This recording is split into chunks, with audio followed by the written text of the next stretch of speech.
Eto na nga mga chong, marami tayong PBA updates.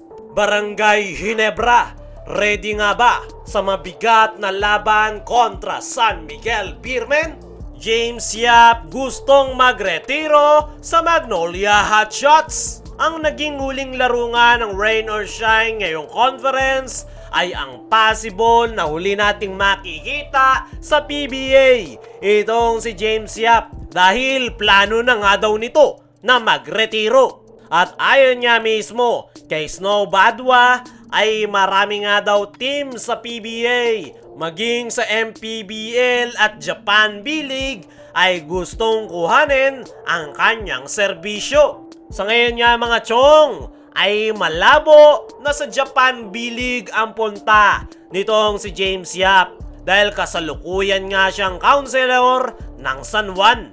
Pero kung si James Yap nga daw ang tatanungin ay gusto nga daw nitong magretiro under Magnolia Hotshots.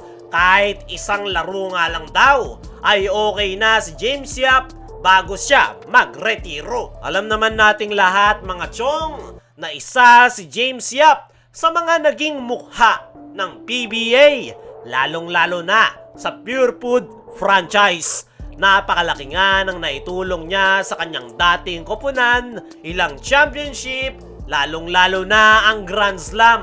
Kaya naman, nababagay talaga na magretiro itong si James Yap sa Magnolia Hotshots dahil dyan talaga siya mas nakilala. Sa ngayon ay wala pang sagot ang Magnolia Management at sana nga lang ay pagbigyan ang request ni James Yap na magretiro sa kanyang dating koponan. Dumako naman tayo dito sa kabilang balita. Barangay Ginebra, ready nga ba sa mabigat na laban kontra San Miguel Beermen?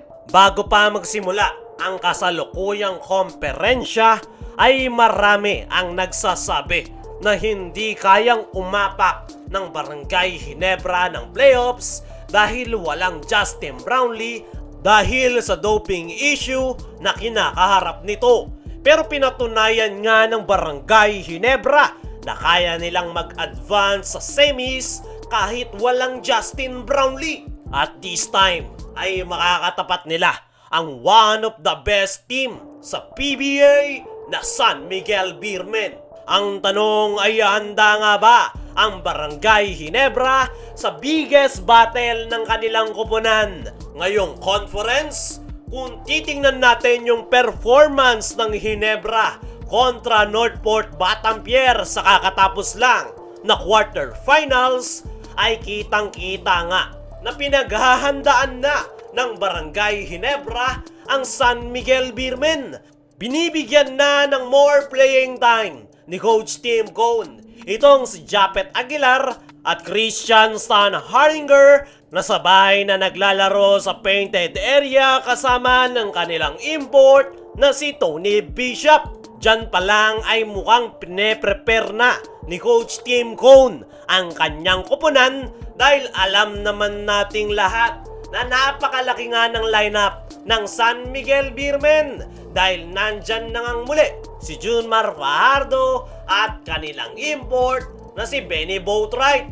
Ayon nga mismo kay Coach Tim Cone sa press con interview ay disappointed nga ito sa naging performance ng kanyang koponan noong second half. Yan nga daw ang kinakailangan nilang ayusin dahil hindi nga daw nila yan po pwedeng ipakita once na makatapat na nila ang San Miguel Beermen. Hindi nga raw magiging madali ang semifinals dahil kinakailangan nga raw nilang makapagpakita ng almost perfect play para matalo ang powerhouse team na San Miguel Beermen. Para sa akin mga chong ay naniniwala ko na kaya yang magawan ng paraan ni Coach Tim Cone.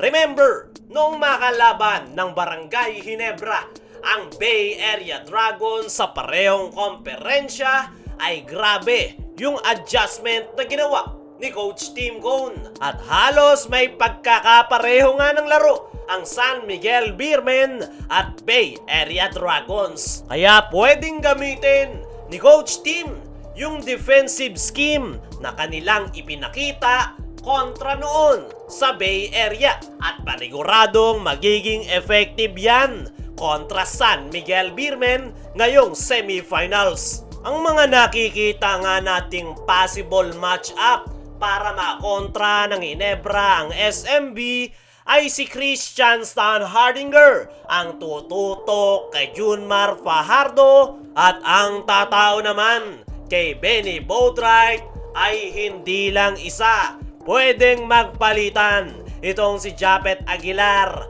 Tony Bishop at Jamie Malonzo. Kung tatlo nga ang magpapalitan bumantay kay Benny Boatwright ay mas magiging effective para sa koponan ni Coach Tim Cone. Pagdating naman sa mga guard position ay masasabi nating match na match lang ang dalawang koponan. Pareho ngang loaded ang SMB at Barangay Ginebra. May Terence Romeo, CJ Perez at Jericho Cruz. Ang SMB, ang Barangay Ginebra naman ay may Scotty Thompson, Maverick Ahanisi at ang bumabalik na laro ni Stanley Pringle.